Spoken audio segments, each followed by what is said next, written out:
Today guys, we're going to be making this T-square style fence for the table saw based after Matthias Wandell's design for his homemade table saw, which you can get a clamp and clamp down. Alright, so guys, what I'm just after doing is clamping this piece of wood with a nice straight edge with just 2 spring clamps, and I've cut these 2 pieces. This is 8 centimeters wide by 2 foot, and this is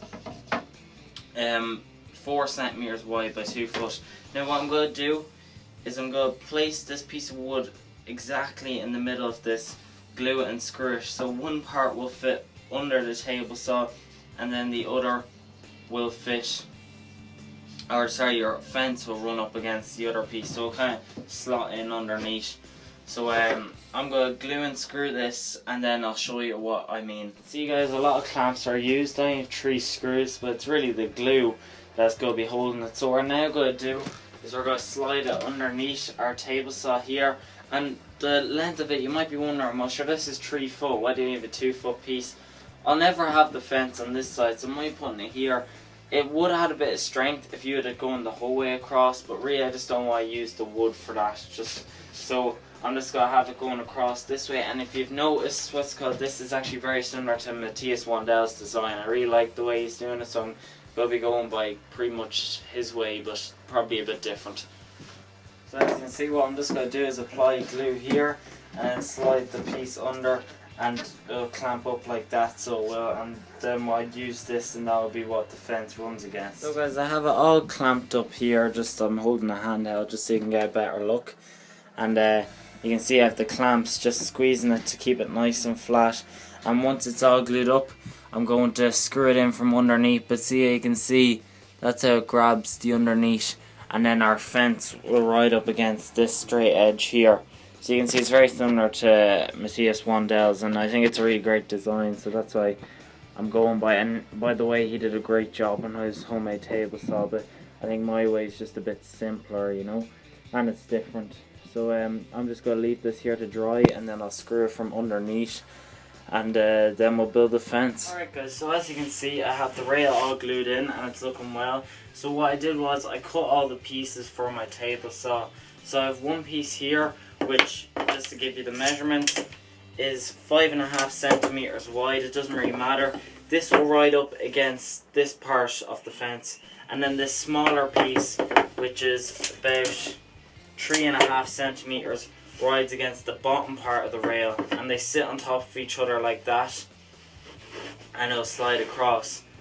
Then on top of this I made just this square angled piece, so it has just a square at the top and then comes down, and then I cut 2 pieces of wood which I'm going to glue together, so it'll be like one piece like that, and these are 4 centimeters wide, so they are, both of them, and they'll sit on top of this triangular piece.